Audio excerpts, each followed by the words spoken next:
Hello everyone, welcome to my channel. ಇವತ್ತು ನಾನು ನಿಮಗೊಂದು ಕ್ವಿಕ್ಕಾಗಿ ಈಸಿಯಾಗಿ ಚಪಾತಿ ಹಿಟ್ಟಿಂದ ಮಾಡುವಂಥ ರೆಸಿಪಿನ ತೋರಿಸ್ತಾ ಇದ್ದೀನಿ. ತುಂಬಾ ಸಿಂಪಲ್ ಆ್ಯಂಡ್ ಈಸಿ ಅಂತಲೇ ಹೇಳ್ಬೋದು.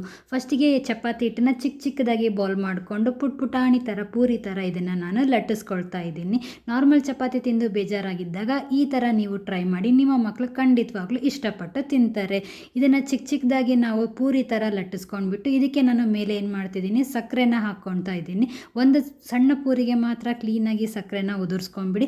ಇನ್ನೂ ಒಂದು ಸಣ್ಣದು ಪೂರಿ ಥರ ಚಪಾತಿನ ಉದ್ದಿಟ್ಟಿರ್ತೀವಲ್ವ, ಅದನ್ನು ಇದ್ರ ಮೇಲೆ ಹಾಕಿ ಕ್ಲೀನಾಗಿ ಕವರ್ ಹಾಕ್ಬಿಟ್ಟು ಸ್ವಲ್ಪ ಹಿಟ್ಟನ್ನು ಹಾಕ್ಕೊಂಡ್ಬಿಟ್ಟು ನಾರ್ಮಲ್ ಚಪಾತಿನ ಲಟ್ಟಿಸ್ಕೊಳೋ ಥರನೇ ನಾವು ಇದನ್ನು ಲಟ್ಟಿಸ್ಕೋಬೇಕಾಗುತ್ತೆ.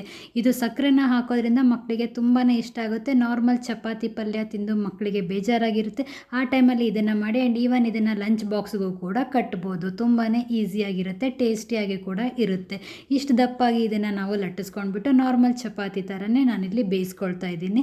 ಬಟ್ ನಾನು ಎಣ್ಣೆ ಬದಲು ತುಪ್ಪನ ಹಾಕ್ತಿದ್ದೀನಿ. ನಿಮಗೆ ಏನು ಬೇಕೋ ಅದನ್ನು ಹಾಕ್ಕೊಳ್ಳಿ. ಎಣ್ಣೆ ಬೇಕಿದ್ರೆ ಎಣ್ಣೆ ಹಾಕ್ಕೊಂಡು, ತುಪ್ಪ ಬೇಕಿದ್ರೆ ತುಪ್ಪನ ಹಾಕ್ಕೊಂಡು ನಿಮ್ಮ ಮಕ್ಕಳಿಗೆ ಕೊಟ್ಟು ನೀವು ಕೂಡ ತಿಂದು ಎಂಜಾಯ್ ಮಾಡಿ. ನನ್ನ ಚಾನಲ್ನ ನೀವಿನ್ನೂ ಸಬ್ಸ್ಕ್ರೈಬ್ ಆಗಿಲ್ಲ ಅಂದರೆ ಸಬ್ಸ್ಕ್ರೈಬ್ ಆಗಿ, ಪಕ್ಕದಲ್ಲಿರೋಂಥ ಬೆಲ್ ಐಕಾನನ್ನು ಕ್ಲಿಕ್ ಮಾಡಿ. ಅದರಿಂದ ನಾನು ಹಾಕುವಂಥ ಪ್ರತಿಯೊಂದು ವಿಡಿಯೋ ನೋಟಿಫಿಕೇಷನ್ಸ್ ನಿಮಗೆ ಬರುತ್ತೆ. ಆ್ಯಂಡ್ ನನ್ನ ರೆಸಿಪೀಸ್ನ ನೀವು ಕೂಡ ಮನೆಯಲ್ಲಿ ಟ್ರೈ ಮಾಡ್ಬೋದು ಅಂತ ಕೇಳ್ತಾ ಇದ್ದೀನಿ.